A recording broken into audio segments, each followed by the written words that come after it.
Assalamualaikum warahmatullahi wabarakatuh. Salam sejahtera bagi kita semua. Kembali lagi dengan saya Ibu Sevi, guru mata pelajaran geografi kelas 12 IPS 1 sampai 4 semester ganjil tahun pelajaran 2020-2021. Sebelum kita memulai pembelajaran pada video kali ini, marilah kita awali dengan berdoa menurut agama dan kepercayaan masing-masing. Berdoa dimulai. Berdoa selesai. Kali ini kita akan melanjutkan video ke-7, yaitu tentang interaksi desa dan kota, usaha pemerataan pembangunan desa dan kota, dan dampak perkembangan kota terhadap masyarakat desa dan kota.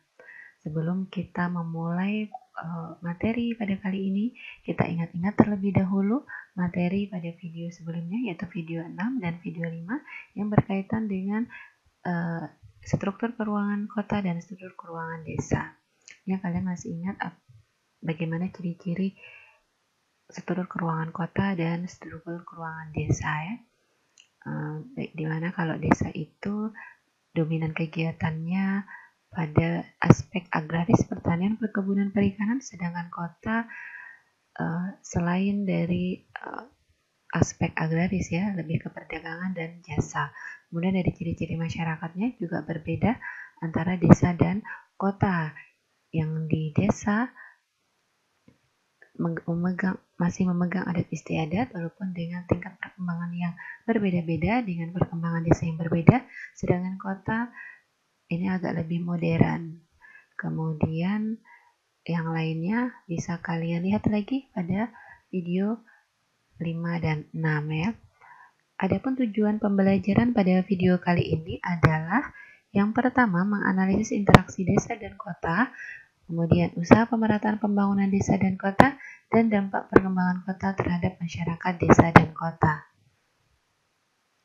Kita awali dengan gambar ini ya, fenomena, gambar 1, gambar 2, gambar 3, dan gambar 4. Setelah kalian amati, silahkan jawab pertanyaan berikut.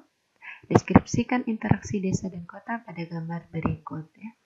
Menurut kalian, setelah kalian belajar tentang struktur desa dan struktur kota pada video 5 dan 6, bagaimana kalian melihat gambar masing-masing gambar berikut terkait dengan interaksi desa dan kota?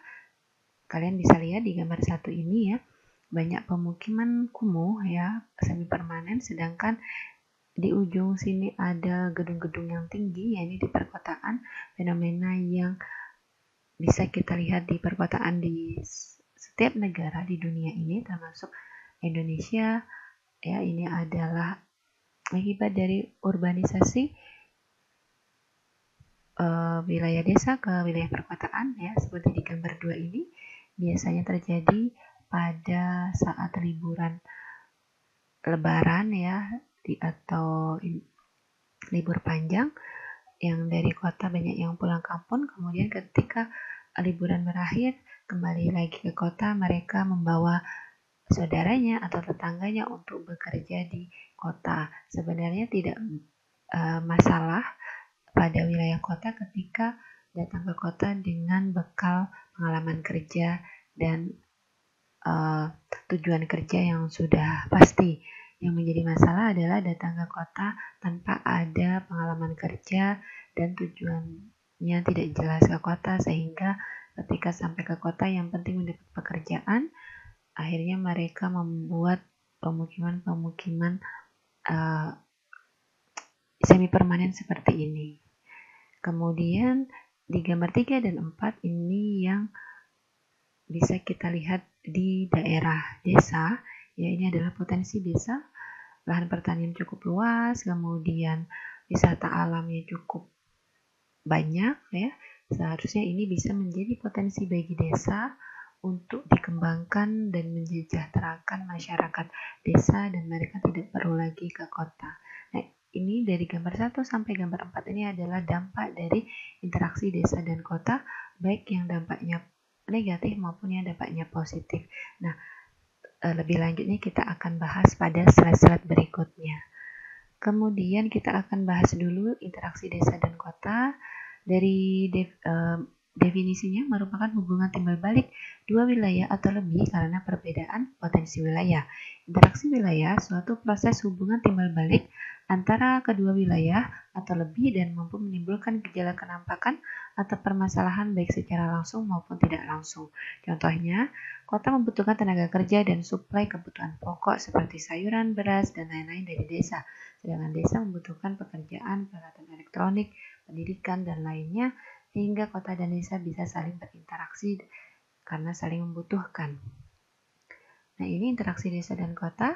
Desa memiliki potensi tenaga kerja, kebutuhan pokok, wisata alam, sedangkan kota memiliki lapangan pekerjaan, perguruan tinggi, barang elektronik, sehingga timbul hubungan timbal balik antara desa dan kota.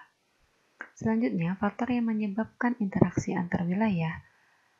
Menurut Edwin Ullman, itu ada 3, yaitu adanya wilayah yang saling melengkapi atau regional complementary, adanya kesempatan untuk saling berintervensi, intervening opportunity, adanya kemudahan pemindahan dalam waktu atau spatial transfer ability. Selanjutnya, ya ini regional complementary. Ini maksudnya adalah wilayah B ya. Ketika wilayah A memiliki sumber daya X, sedangkan wilayah B tidak memiliki, ini bisa hubungan interaksi timbal balik antara wilayah A dan B. Kemudian yang sumber daya Y di A tidak ada, sedangkan di sumber daya Y bisa terpenuhi, bisa melakukan hubungan timbal balik, sedangkan di kedua wilayah tidak memiliki sumber daya Z, dimiliki oleh wilayah C, dan wilayah C sumber daya X dan Y-nya tidak ada, C bisa mendapatkan suplai dari wilayah A dan C bisa mendapatkan suplai dari wilayah B untuk mendapatkan sumber daya Y. Sehingga ketiga wilayah ini bisa saling berinteraksi. Pada kenyataannya tidak hanya 2 atau 3, tapi bisa beberapa wilayah. Bisa desa antar desa, bisa desa dengan kota, bisa kota dengan kota, wilayah-wilayah yang ada di sekitarnya. Kita lanjutkan. Intervening opportunity, yaitu ini adalah hubungan yang saling melemahkan. Contohnya adalah, ini maksudnya adalah wilayah B ya. Wilayah A memiliki sumber daya X, sedangkan wilayah Y memiliki sumber daya Y. Dan sedangkan wilayah C ini memiliki sumber daya kedua-duanya, sumber daya X dan sumber daya Y. Sehingga wilayah C bisa mensuplai ke wilayah A dan B, dan wilayah A menyebabkan wilayah A dan B interaksinya menjadi melemah. Nah, ini namanya saling melemahkan atau saling mengintervensi, intervening opportunity. Nah, itu tadi. Selanjutnya, dampak dari interaksi wilayah. Yang pertama dari aspek ekonomi, sosial, dan budaya. Dari aspek ekonomi, jumlah perdagangan barang dan jasa menjadi meningkat, pendapatan penduduk juga meningkat, menumbuhkan wawasan perdagangan baru, menumbuhkan pandangan dan tujuan ekonomi penduduk desa. Sedangkan aspek sosial, adanya mobilitas penduduk menuju desa, adanya ketergantungan pemenuhan kebutuhan penduduk desa dan kota, penduduk desa mulai terbuka dengan adanya perubahan. Aspek budaya, penduduk desa mulai peduli pada pendidikan, bergesernya pola gaya hidup penduduk desa, mulai mengikuti kehidupan masyarakat kota. Jadi dampak interaksi wilayah ini memiliki dampak positif maupun negatif dalam berbagai aspek baik ekonomi, sosial maupun budaya. Selanjutnya, perhitungan interaksi dua wilayah ada 3 metode. Teori interaksi wilayah menurut Karl Rogers, teori grafik menurut K.J. Kensky, dan teori titik henti menurut William J. Reilly. Yang pertama, IAB sama dengan PA kali PB dibagi JAB. IAB adalah interaksi antara kota A dan kota B. Bisa juga tidak harus kota dengan kota ya, bisa desa dengan kota, yang penting dua wilayah. PA adalah jumlah penduduk A, PB jumlah penduduk B, dan JAB jarak antara kota A dan kota B. Teori grafik, rumusnya ini, ya ada indeks konektivitas, E-nya jumlah jaringan yang menghubungkan kota tersebut, V jumlah kota dalam suatu wilayah. Teori titik henti, THAB adalah Interaksi kota A dan kota B, JAB, jarak antara kota A dan kota B. PA di sini perhatikan adalah penduduk yang lebih besar, sedangkan PB adalah penduduk yang lebih kecil. Nah, ini tergantung soalnya. Bisa PX, bisa PY, bisa PZ, dan lain-lain. Tidak, atau kota 1, kota 2, desa 1, kota 2. Yang penting PA ini adalah jumlah penduduk yang lebih besar, sedangkan PB jumlah penduduk yang lebih kecil, sesuaikan dengan soalnya. Nah, ini contoh teori titik henti. Di sini, wilayah X berpenduduk 16.000 jiwa dan wilayah Y berpenduduk 1.000 jiwa. Wilayah X ke wilayah Y adalah 20 km. Pemerintah berencana membangun pasar di antara wilayah X dan wilayah Y.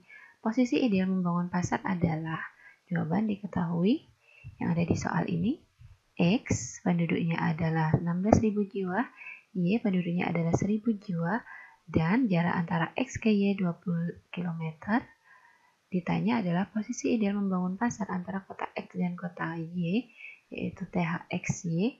Dijawab ini, rumusnya silahkan disalin yang teori titik henti. Nah, di rumus ya AB, karena di soalnya ada XY, maka AB-nya diganti XY. Perhatikan pada PA dan PB. PA ini adalah penduduk yang besar. Kita lihat di sini penduduk yang besar yang X atau Y. Kebetulan di sini penduduk yang besar ada yang X, maka PA-nya diganti PX. Jadi tergantung soalnya. Kalau PY-nya lebih besar, maka PY-nya jadi A. Jadi tergantung soalnya. Nah, ini jarak antara kota X dan Y adalah 20 km. 1 ditambah PX-nya, penduduk yang besarnya 16.000, penduduk yang kecilnya 1.000. 20 ditambah 1, 16.000 dibagi 1.000, ya ini dicoret ya, 00-nya jadi akar 16. Kemudian 20 akar 1 ditambah akar 16, 20.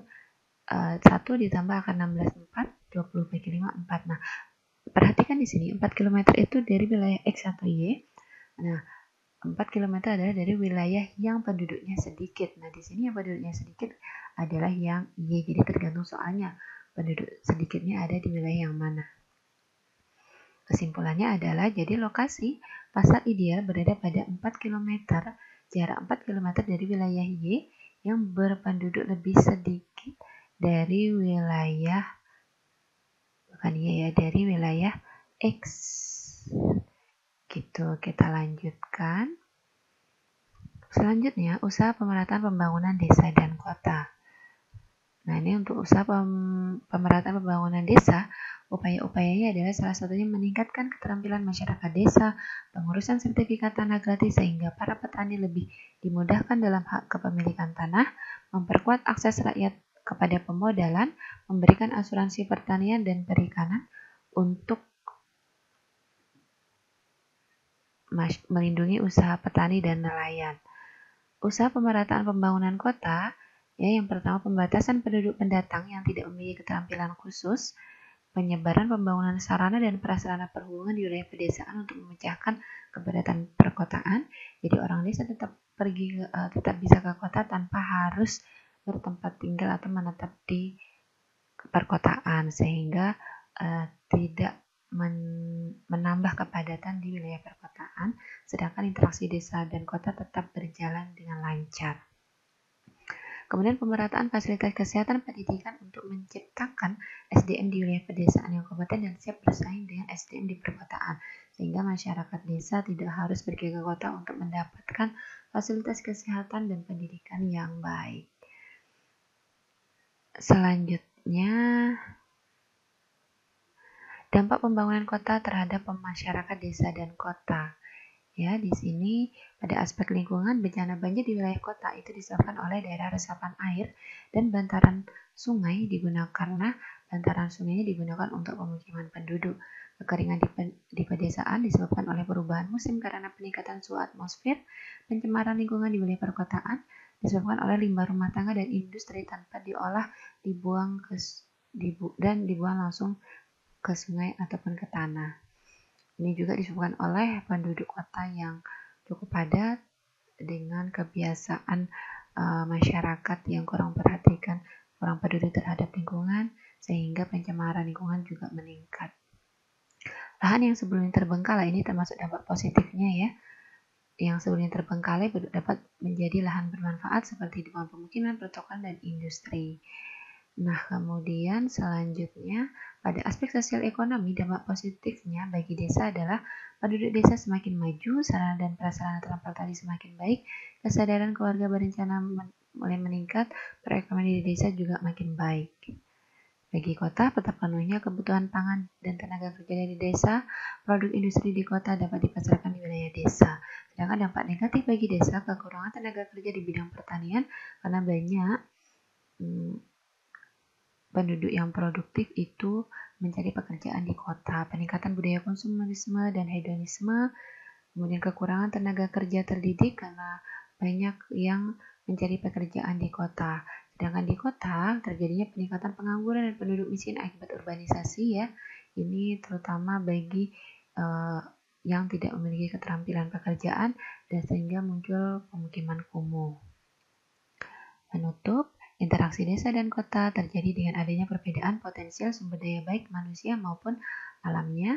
Usaha pemerataan pembangunan wilayah perlu dilakukan secara seimbang antara desa dan kota agar interaksi desa dan kota dapat terwujud dengan lancar sesuai potensi wilayahnya masing-masing. Dengan demikian, permasalahan wilayah antara desa dan kota dapat dikurangi. Perkembangan kota memberikan dampak negatif dan positif baik bagi desa maupun kota, sehingga diperlukan pemerataan pembangunan di desa dan di kota agar dampak negatif dapat dikurangi dan dampak positif dapat ditingkatkan pada masing-masing wilayah. Nah, ini tugasnya. Tuliskan tujuan pada video pembelajaran 5 tentang struktur keuangan desa, video pembelajaran 6 tentang struktur keuangan kota, dan video pembelajaran 7 kali ini. Tuliskan dengan singkat dan padat definisi desa, kota, dan interaksi desa kota yang ada pada video. Nah, ini dikerjakan soalnya wilayah X berpenduduk 40.000 jiwa dan wilayah Y berpenduduk 10.000 jiwa. Wilayah X ke wilayah Y adalah 30 km. Pemerintah berencana membangun pasar di antara wilayah X dan wilayah Y. Posisi ideal membangun pasar adalah, silakan kerjakan sesuai dengan contoh soal yang sudah kita bahas sebelumnya. Kerjakan semua tugas pada buku catatan khusus geografi, bukan di kolom komentar video ya, tapi ini di buku catatan geografi karena materi terakhir. Batas waktu pengumpulan 1 minggu, kirimkan melalui Google Classroom. Baiklah anak-anak, untuk materi semester 1 sudah selesai. Nah, silahkan dikerjakan tugas-tugasnya dan dipersiapkan penilaian akhir semesternya. Semoga kalian paham dengan penjelasan materi kali ini. Terima kasih atas perhatiannya, selalu jaga kesehatan dan tetap semangat belajar.